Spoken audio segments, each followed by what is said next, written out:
And we are starting with breaking news at noon. Millions of gallons of raw sewage are flowing into the French Broad River. We're talking about they're coming from this plant here. This is the plant in Woodfin, the Metropolitan Sewerage District. And over here, it's going into the French Broad River. Now, News 13's Cheryl Barber is actually live with the latest on this. Cheryl, what can you tell us? How much is spilled? Well, engineers say it started shortly after about 8 o'clock this morning after an equipment failure in this building that you see behind me.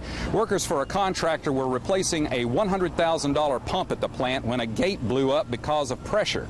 It hit a worker, injuring him, but we are told the injury is not life-threatening.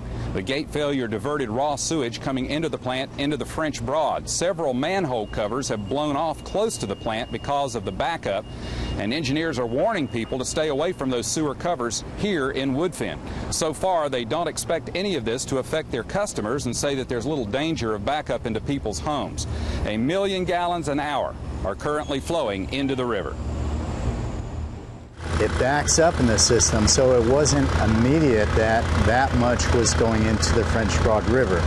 Currently, it is backed well up and it's probably flowing at near that rate.